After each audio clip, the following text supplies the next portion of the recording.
Airport ઉપર એક સફાઈ કર્મચારી સફાઈ કરી રહ્યો હતો. એણે જોયું કે એક વૃદ્ધ સ્ત્રી ઘણા સમયથી એક જગ્યાએ બેઠેલા હતા અને તે વારંવાર અંદરની બાજુ જોઈ રહ્યા હતા. એમને બેઠા બેઠા ઘણા બધા કલાક થઈ ગયા હતા, પણ ના તો તેમને કોઈ લેવા આવ્યું હતું કે ના તેમની સાથે સફાઈ કર્મચારીએ કોઈને જોયા હતા. તે સફાઈ કર્મચારી રાકેશ જ્યારે સવારે પોતાની ડ્યુટી પર આવ્યો ત્યારે એણે તે વૃદ્ધ સ્ત્રીને ત્યાં બેઠેલા જોયા હતા અને હવે એનો બપોરનો જમવાનો સમય થઈ ગયો હતો, પણ હજુ સુધી તે વૃદ્ધ સ્ત્રી ત્યાં જ બેઠા હતા અને સતત ઘરડી આંખોથી એરપોર્ટમાં અંદરની તરફ જોઈ રહ્યા હતા, જાણે કોઈની રાહ જોઈ રહ્યા હોય. તે વૃદ્ધ મહિલાને તે અવસ્થામાં જોઈને રાકેશને તેમના ઉપર દયા આવી ગઈ અને એમની પાસે જઈને બોલ્યો, માજી, તમારે ક્યાં જવું છે અને અહીં તમે કોની રાહ જોઈ રહ્યા છો? શું કોઈ તમને લેવા આવવાનું છે? રાકેશના આ સવાલ પર તે વૃદ્ધ મહિલા બોલી, બેટા, રોનિત મારો દીકરો હજુ અંદર ગયો જ છે. ખબર નહીં કેમ તેને આટલો બધો સમય લાગી ગયો. શું તું અંદર જઈને એ તપાસ કરી શકીશ કે તે હજુ સુધી કેમ આવ્યો આવે નહીં? હું આ મારા દીકરાની સાથે જ અહીં આવીશું. તે મને પોતાની સાથે મુંબઈ લઈ જવાનો છે. જો થઈ શકે તો મારા દીકરાને બોલાવી દે. તે અંદર ગયો છે. ખબર નહીં કેમ તેને આટલો બધો સમય લાગી ગયો. કદાચ આવતો જ હશે. ત્યારે રાકેશ બોલ્યો, માજી, તમારો દીકરો જ્યારે આવી જાય ત્યારે તમે તેની સાથે જતા રહેજો. જો તમને ભૂખ લાગી હોય તો હું તમારા માટે કંઈક ખાવાનું લઈને આવું. તે વૃદ્ધ મહિલા હાથ જોડીને સ્મિત સાથે બોલ્યા, ના બેટા, તારો ખૂબ ખૂબ આભાર કે તે મને ખાવા માટે પૂછ્યું તો ખરું, પણ તું હેરાન ના થા બેટા. મારો દીકરો હમણાં જ આવતો હશે અને જો હું અહીં ના દેખાણી તો તે ચિંતામાં આવી જશે, એટલે હું અહીંથી ક્યાંય નહીં જાઉં. રાકેશ સમજી ગયો હતો કે હવે આ માજીનો દીકરો ક્યારેય પાછો નથી આવવાનો. એ બોલ્યો, માજી, ખરાબ ના લગાડતા, પણ અહીં દર ત્રીજે દિવસે એવું કોઈને કોઈ તો મળી જ જાય છે જેનો દીકરો, વહુ કે એના બાળકો તેને અહીં મૂકીને જતા રહે છે. અને એટલું જ નહીં, ક્યારેક મંદિરમાં તો ક્યારેક રોડ ઉપર. એવી રીતે જ આજકાલના છોકરાઓ પોતાના મા બાપને ક્યાંય પણ મૂકીને જતા રહે છે. આ સાંભળીને તે માજી થોડા નારાજ થતા બોલ્યા, ના બેટા, તું આવું કેમ કહી રહ્યો છે? આવું તું કેવી રીતે કહી શકે? શું તું મારા દીકરાને ઓળખે છે? તો પછી તેના વિશે તું આવું કેમ અહીં કહી શકે કે મારો દીકરો મને અહીં મૂકીને ચાલ્યો ગયો છે? જો તું સાચે મારી મદદ કરવા માગતો હોય તો અંદર જઈને જોઈ આવ. તે અંદર જ ક્યાંક હશે. રાકેશ અંદર જઈને જોઈને આવ્યો અને આવીને બોલ્યો, જોયું માજી, મેં તમને પહેલાં જ કહ્યું હતું તમારો દીકરો અંદર ક્યાંય નથી. આ સાંભળીને તે થોડા પરેશાન થઈ ગયા, છતાં પણ પોતાની જાતને સંભાળીને બોલ્યા, કંઈ વાંધો નહીં બેટા, બની શકે કે તે કંઈક કામ આવી ગયું છે, થોડી વાર પછી આવી જશે. એટલે રાકેશ પણ પાછો પોતાના કામ પર લાગી ગયો. હવે ધીરે ધીરે સાંજ ઢળવા લાગી હતી અને રાકેશ પોતાના ઘરે જવાની તૈયારીમાં હતો. અંધારું થવા લાગ્યું અને એરપોર્ટ ઉપર લાઇટો પણ ચાલુ થઈ ગઈ હતી. હવે ગરમી કંઈક ઓછી હતી. સાંજના સમયે થોડી થોડી ઠંડી લાગવા લાગી હતી. બિચારી વૃદ્ધ માજી પોતાની સાડીના પાલવથી પોતાને ઢાંકવાની કોશિશ કરી રહ્યા હતા. રાકેશ એક સારો માણસ હતો. એણે તે માજી પાસે આવીને કહ્યું, માજી, તમારું ઘરનું સરનામું તમને ખબર છે? માજી બોલ્યા, બેટા, મારું નામ ગંગાબેન છે અને હું મારા દીકરા સાથે અહીં આવી હતી. તે થોડા દિવસો પહેલાં જ મને ગામડેથી અહીં શહેરમાં પોતાની પાસે લઈને આવ્યો છે અને હવે મુંબઈમાં એની બદલી થઈ ગઈ હતી, એટલે તે મને પોતાની સાથે લઈને ત્યાં જવાનો હતો. ત્યારથી તેની રાહ જોઈ રહી છું, પણ હજી તે આવ્યો નથી. રાકેશે એમની સાથે કોઈ જબરજસ્તી કરી નહીં. તે બોલ્યો, માજી, જો તમારું મન થાય તો તમે મારી સાથે મારી ઘરે ચલો. મારા પરિવારમાં મારી પત્ની અને 2 બાળકો છે. જો તમે ઈચ્છો તો સવારે પાછા અહીં આવી જજો. એટલે ગંગાબેન બોલ્યા, હા બેટા, જો હું અહીંથી જતી રહી અને મારો વિજય અહીં આવ્યો તો તે મને ગોતશે, અને જો હું ના મળી તો તે કેટલો ટેન્શનમાં આવી જશે. તું જા બેટા, હું અહીં ઠીક છું. રાકેશ ગંગાબેનની સાલ આપતા બોલ્યો, તમે અહીં આરામથી બેસો, હું મારા સહકર્મચારીને કહીને જાઉં છું. જો તમને કોઈ વસ્તુની જરૂરત પડે તો એને કહી દેજો. અને હા, તમે આ સાલ ઓઢી લેજો, કેમ કે રાતના સમયમાં અહીં ઠંડી વધારે લાગે છે. ક્યાંક તમે બીમાર ન પડી જાઓ. ગંગાબેને સાલ લઈ લીધી અને તે ઓઢીને બેસી ગયા અને મનમાં ને મનમાં રાકેશને ઘણા બધા આશીર્વાદ દેવા લાગ્યા. હવે રાકેશને પણ ઘણો સમય થઈ ગયો હતો, એટલે તે પોતાના ઘરે જવા માટે નીકળી જાય છે અને ઘરે જઈને તેણે પોતાના પત્નીને આજની આ ઘટના વિશે કહ્યું.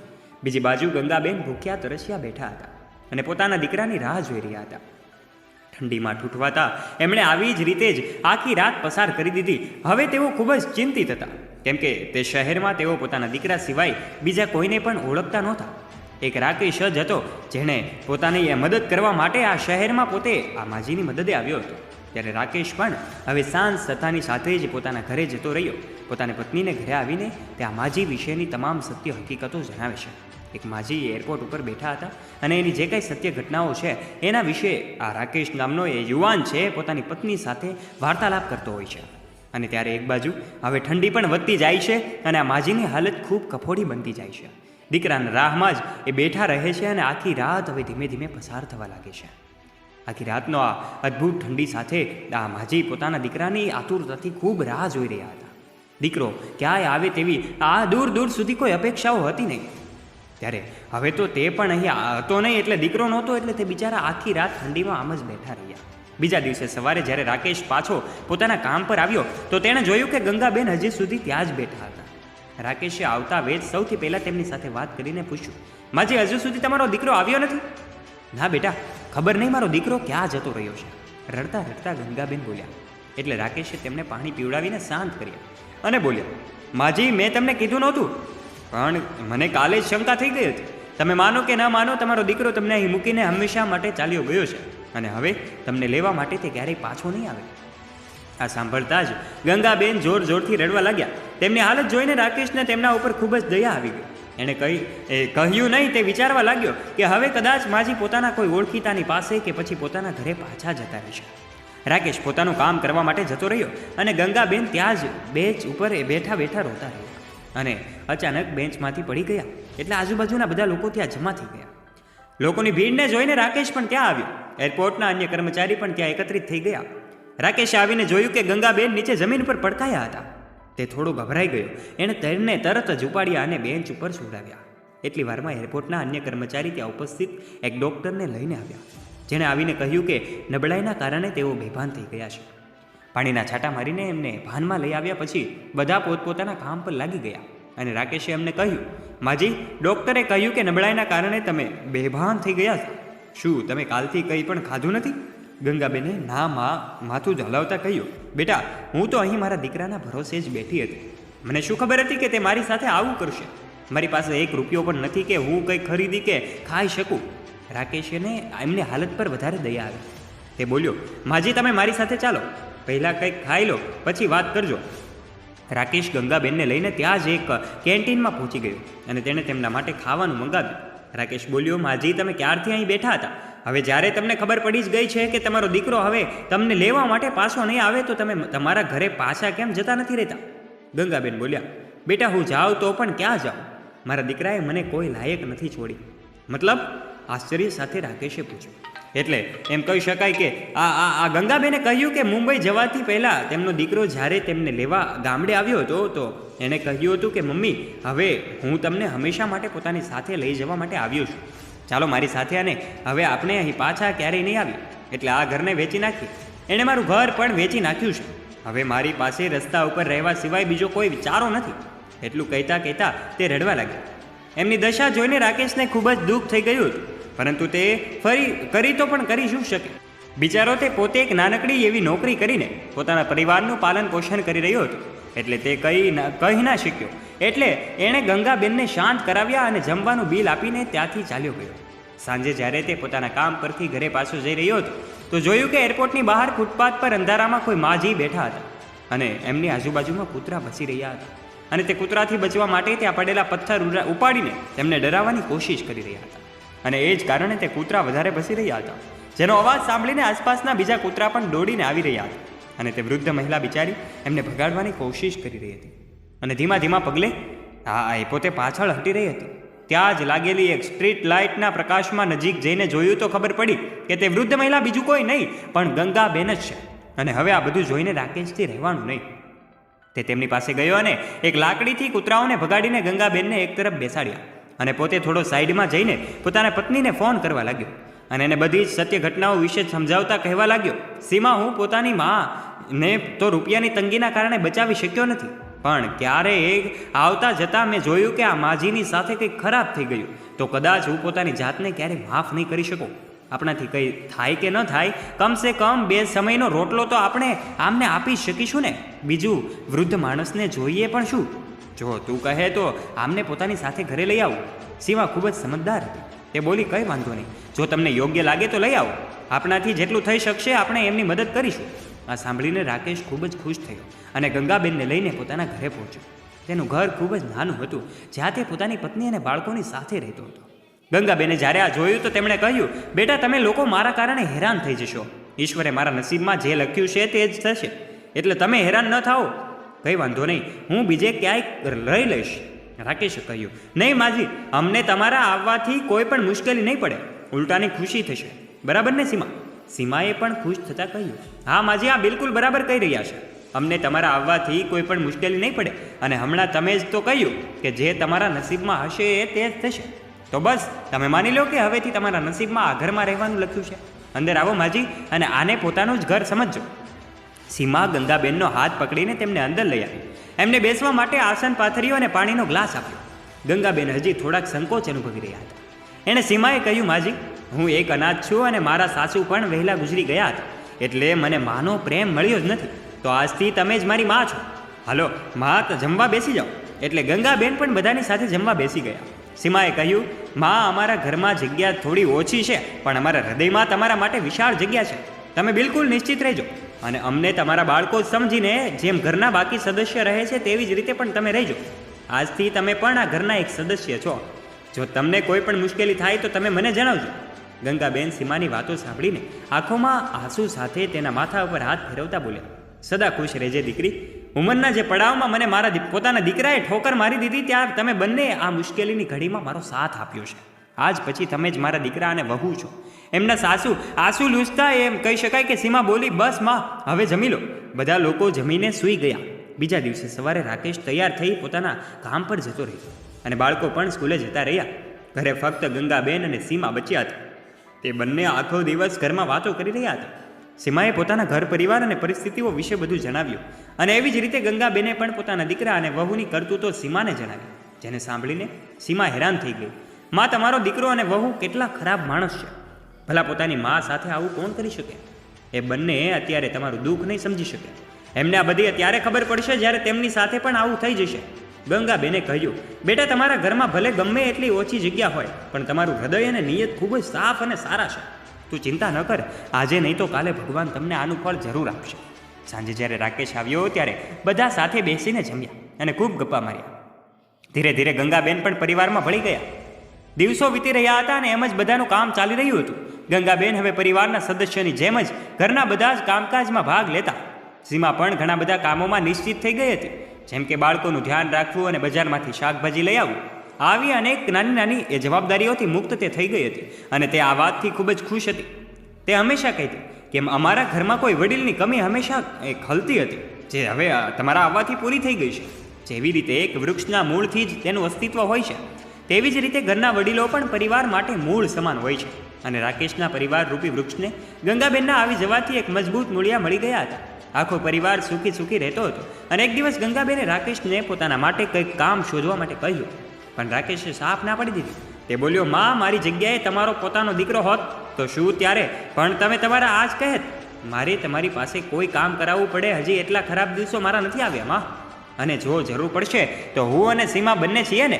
તમે ઘર પર આરામથી રહો અને પોતાનું અને બંને બાળકોનું ધ્યાન રાખો. જો મને જરૂરત લાગશે તો હું તમને કહી દઈશ. સીમા પણ ક્યાંક કામ શોધી લેશે, પણ અત્યારે બધું બરાબર ચાલી રહ્યું છે તો તમે ચિંતા ના કરો. આ બધું સાંભળીને ગંગાબેન બીજું કંઈ કહી ના શક્યા અને ચૂપચાપ બેસી ગયા. આ બધું જોઈને સીમા હસવા લાગી અને બોલી, મેં તો તમને પહેલાં જ કહી દીધું હતું, પણ તમે મારું સાંભળો ક્યાં છો? હવે તો તમારે માનવું જ પડશે. તમારા દીકરાએ પણ કહી દીધું. એમ કહીને સીમા ગંગાબેનની પાસે આવીને તેમના ખંભા પર હાથ રાખીને બોલી, માં, તમે ખોટા ચિંતા કરી રહ્યા છો. તમે નિશ્ચિત રહો, બધું થઈ જશે. આટલું કહીને સીમા રસોડામાં જતી રહી અને બધા માટે સ્વાદિષ્ટ નાસ્તો બનાવીને લઈ આવી. નાસ્તો કરીને રાકેશ કામ પર અને બાળકો સ્કૂલે ગયા અને સીમા ઘરના કામોમાં લાગી ગઈ. ત્યારે ગંગાબેને કહ્યું, બેટા, હું શાકભાજી લઈ આવું છું, મને થેલો આપી દે. ગંગાબેન થેલો લઈને શાક ખરીદવા માટે નીકળી ગયા. બજારમાંથી તે શાકભાજી ખરીદીને પાછા આવી રહ્યા હતા ત્યારે હાથમાં નાનકડું માઇક લઈને એક છોકરો લોટરીની ટિકિટ વેચી રહ્યો હતો, જેમાં હરેક ટિકિટ ₹20ની હતી અને પ્રથમ ઇનામની રકમ 1 કરોડ રૂપિયા હતી. ખબર નહીં કેમ ગંગાબેનને મનમાં શું થયું કે એમણે ટિકિટ ખરીદી લીધી અને ઘરે જતા રહ્યા. ઘરે જઈને તેમને શાકભાજી સીમાને આપી દીધી. સીમા જ્યારે ઘરના કામોમાં ફ્રી થઈને બેઠી તો ગંગાબેને તેને ટિકિટ આપી અને કહ્યું, બેટા, આને સંભાળીને રાખી દેજે, શું ખબર આપણું નસીબ પણ ખુલી જાય. સીમા બોલી, માં, આ તમે બધું શું લઈ આવ્યા? આ બધું ખોટું હોય. મેં આજ સુધી કોઈને લોટરી લાગી હોય એવું જોયું નથી, પણ કંઈ વાંધો નહીં, જો તમારું મન છે તો હું આને રાખી લઉં છું. એમ કહીને સીમાએ લોટરીની ટિકિટ કબાટમાં મૂકી દીધી. હવે ગોમતીબેન જ્યારે પણ શાકભાજી લેવા જતા ત્યારે એક ટિકિટ લઈ આવતા અને જ્યારે મહિનાના અંતમાં તે ટિકિટોના વિજેતાની ઘોષણા થવાની હતી ત્યારે તે છોકરાએ ટિકિટ દેતા સમયે કહ્યું કે માજી, તમે ટીવી પર આ ચેનલ ચાલુ કરીને રાખજો. આના ઉપર લોટરીના વિજેતાનું નામ જણાવશે અને પોતાની ટિકિટોને પણ સંભાળીને રાખજો. ટીવી ઉપર જે સરનામું દેખાડે તમારે ટિકિટ લઈને ત્યાં જવું પડશે. જો તમારો નંબર લાગી જાય તો, મતલબ જો તમારી લોટરી લાગી જાય તો ગંગાબેન બધી ટિકિટ સીમાને સંભાળીને રાખવા માટે આપી હતી. એટલે જઈને સીમા પાસેથી ટિકિટ માંગી અને બોલ્યા, સીમા, કાલે ખૂબ જ જરૂરી દિવસ છે બેટા. કાલે લોટરીના વિજેતાઓના નામ ઘોષિત કરવાના છે. આ બધી બાબત વિશે સીમાએ ગંગાબેને રાકેશને કંઈ કહ્યું નહોતું અને ગંગાબેને આ વખતે પણ સીમાને રોકી લીધી અને કહ્યું, સીમા, રહેવા દે. જ્યારે લોટરી લાગી જશે ત્યારે રાકેશને જણાવી દઈશું અને જો નહીં લાગે તો વિચારી લઈશું કે આપણા આટલા રૂપિયા ખોવાઈ ગયા. બેટા, જો રાકેશે પણ આશા રાખી દીધી હોત તો તેને પણ દુઃખ થશે, એટલે અત્યારે એને કંઈ કહીશ નહીં. સીમા પણ માની ગઈ અને બંને રાકેશના ગયા પછી ટીવી ચાલુ કરીને બેસી ગયા. જેમ જેમ ટિકિટની ઘોષણા થતી ગઈ, પાંચે ટિકિટને ચેક કરી રહ્યા હતા. લોટરીના 3 વિજેતા ઘોષિત થવાના હતા. પહેલા વિજેતાને 1 કરોડ રૂપિયા, બીજા વિજેતાને 10 લાખ રૂપિયા અને ત્રીજા વિજેતાને 5 લાખ રૂપિયાનું ઇનામ હતું. ગંગાબેન અને સીમા ખૂબ આતુરતાથી રાહ જોઈ રહ્યા હતા. પહેલા 2 વિજેતાઓનું નામ જાહેર થાય છે. ત્રીજા વિજેતાથી નામ જણાવવાનું આરંભ કર્યું તે સૌથી પહેલાં ત્રીજા વિજેતાના નંબર ઘોષિત કરવામાં આવ્યા. એના પછી બીજા વિજેતા અને પણ ગંગાબેનની એક પણ ટિકિટમાં તે બંનેમાંથી એક નંબર આવ્યો નહીં. પણ હજી એક ટિકિટ બાકી હતી, એક તક બાકી હતી અને તે બંને ટીવી પર નજર ટકાવીને બેઠા હતા. જેવા જ પ્રથમ વિજેતા ઘોષિત કર્યા તો તે બંને પોતાના માથા પર હાથ રાખીને બેસી ગયા, કેમ કે તે વિજેતા પણ કોઈ બીજું જ નીકળ્યું. ટિકિટનો નંબર બીજો કંઈક હતો.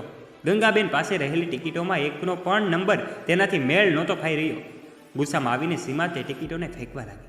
ત્યારે જ ટીવી પર ઘોષણા કરવાવાળા એન્કરે કહ્યું, માફ કરી દેજો દર્શકો, પણ અહીં એક નાનકડી ભૂલ થઈ ગઈ છે. અહીં જે પહેલા વિજેતા છે તેમની લોટરીની સંખ્યા વાંચવામાં ભૂલ થઈ ગઈ છે અને હવે તે એન્કરે પ્રથમ વિજેતાની લોટરીના ટિકિટનો નંબર ઘોષિત કર્યો. અને જેવો જ સીમા અને ગંગાબેને તે નંબર જોયો તો તેમની આંખો ફાટેલી રહી ગઈ, કેમ કે ગંગાબેન કાલે જે ટિકિટ લઈને આવ્યા હતા તે જ ટિકિટ પ્રથમ વિજેતા હતી. આ જોઈને બંનેની ખુશીનું ઠેકાણું ન રહ્યું. દોસ્તો, એ લેવા માટે એ જો પાછો આવ્યો હતો તેણે પોતાની મા અને પત્નીને આટલા ખુશ જોયા તો તે હસીને બોલ્યો, અરે વાહ, શું વાત છે, આજે તો તમે બંને ખૂબ જ ખુશ દેખાવ છો. શું મળી ગયું તમને બંનેને આટલા ખુશ છો? ત્યારે સીમાએ તેને કહ્યું તેના પતિને કે 1 કરોડની લોટરીનું ટિકિટ આ ગંગાબેનને લાગ્યું છે, એટલે કે આપણા માને 1 કરોડનું ઇનામ લાગ્યું છે. ગંગાબેન હસીને બોલ્યા, અરે બેટા, જો તું સાંભળીશ તો તું પણ ખુશીના કારણે ગાંડો થઈ જઈશ. જેને જોઈને રાકેશને પણ પોતાના ઉપર વિશ્વાસ થયો નહીં. તે બોલ્યો, સાચે આપણને લોટરી લાગી ગઈ છે માં? ગંગાબેન ખુશ થતા બોલ્યા, હા બેટા, હવે આપણું બધું દુઃખ દૂર થઈ જશે. પણ હવે ગંગાબેન એ પોતાના જે કંઈ ટીવીમાં એમનું ન્યૂઝ આવે છે સાંભળીને પોતાનો દીકરો પણ આશ્ચર્યચકિત થઈ જાય છે. દીકરો એ પોતાની માને 1 કરોડનું ઇનામ લાગે છે જોઈને હાફળો ફાફળો થઈ જાય છે. જ્યારે એને ખબર પડી કે તેની મા 1 કરોડ રૂપિયાની માલકીન બની ગઈ છે તો તે ખૂબ જ ખુશ થયો અને પોતાની માને લૂંટવાના ઈરાદાથી તે પોતાના શહેર આવવા માટે નીકળી ગયો. પણ તે ક્યાં જાત? એને તો પોતાની માનું એડ્રેસ ખબર જ નહોતી. તેણે એરપોર્ટ ઉપર કર્મચારીઓને પૂછ્યું તો રાકેશના ઘર વિશે ખબર પડી અને તે રાકેશના ઘરે પહોંચી ગયો. પણ રાકેશ અને એનો પરિવાર ત્યાંથી શિફ્ટ થઈ ગયા હતા, કેમ કે હવે તેમની પાસે રૂપિયા આવી ગયા હતા. જ્યારે ગંગાબેન એમનો દીકરો વિજય ત્યાં પહોંચ્યો તો તેણે જોયું કે ત્યાં તો તાળું લાગેલું છે. પડોશમાં પૂછવા પર ખબર પડી કે રાકેશ અને તેનો પરિવાર એક સારી સોસાયટીમાં રહેવા માટે જતા રહ્યા છે. ત્યાં તેમણે પોતાનું મકાન લઈ લીધું છે. પડોશીઓથી સરનામું પૂછીને વિજય તે સરનામા ઉપર ગયો. ઘર પાસે આવીને તે ગંગાબેનને અવાજ દેવા લાગ્યો, મમ્મી, મમ્મી, તમે ક્યાં છો? જુઓ, તમારો દીકરો આવી ગયો છે તમને મળવા માટે. કેટલા બધા દિવસ થઈ ગયા તમને મળે. હું તો ક્યારનો રાહ જોઈ રહ્યો હતો તમને મળવા માટે. એનો અવાજ સાંભળીને ગંગાબેન બહાર આવ્યા. ગંગાબેનને જોઈને વિજય એમને ગળે મળવા લાગ્યો હતો. પણ ગંગાબેન હવે પોતાના દીકરાને દીકરો માનતા નહોતા, કારણ કે દીકરાએ જે પોતાની મા સાથે કર્યું. ત્યારે ગંગાબેને એ વિજય તરફ આંગળી ચીંધીને કહ્યું, રાકેશ, આ નાલાયકને આ ઘરમાંથી બહાર કાઢ. મારે આનું મોઢું પણ નથી જોવું. રાકેશ કંઈ સમજી શક્યો નહીં. ત્યારે વિજય ફરી મમ્મી મમ્મી કરતો ગંગાબેનના પગમાં પડી ગયો. ત્યારે રાકેશ સમજ્યો કે આ ગંગાબેનનો દીકરો છે. રાકેશ તેને ઊભો કરતા બોલ્યો, તો તું છે એ નાલાયક દીકરો જેને પોતાની માને રઝળતી મૂકી દીધી હતી? એરપોર્ટ ઉપર જેણે એ પણ ન વિચાર્યું કે તે ક્યાં રહેશે, શું કરશે, પોતાનું જીવન કેવી રીતે જીવશે? તે જીવતે જીવતા મરેલા સમજી લીધા. આ જે તે માં યાદ આવી તને? તારા જેવા હરામીઓને તો હું ખૂબ જ સારી રીતે ઓળખું છું અને તું અહીં ક્યાં ઈરાદે આવ્યો છો હું એ પણ જાણું છું. નીકળી જા અહીંથી, નહીંતર તને મારી નાખીશ. રાકેશે ધક્કો મારતા કહ્યું. એટલે વિજય એ પોતાના હાથની નસ પર ચાકુ રાખતા બોલ્યો, મમ્મી, જો તમે મને માફ ન કર્યો તો હું પોતાનો જીવ લઈ લઈશ. દોસ્તો, આ સ્ટોરી વિશે, આ સત્ય ઘટના વિશે તમે શું કહેવા માગો છો? તમારો વિચાર પણ કોમેન્ટ બોક્સમાં શેર અવશ્ય કરજો. વિડીયો ગમ્યો હોય અને સત્ય ઘટના ગમી હોય તો વિડીયોને તમારા ફ્રેન્ડ્સ સાથે શેર કરવાનું ના ભૂલતા. તથા આવા જ રોચક અને રસપ્રદ વિડીયોઝ માટે અને મોટિવેશનલ, ઇન્સ્પિરેશનલ અને ઈયર ટચિંગ સ્ટોરીઓ નિહાળવા માટે અમારી યુટ્યુબ ચેનલને અવશ્ય સબસ્ક્રાઇબ પણ કરી લેજો. ધન્યવાદ.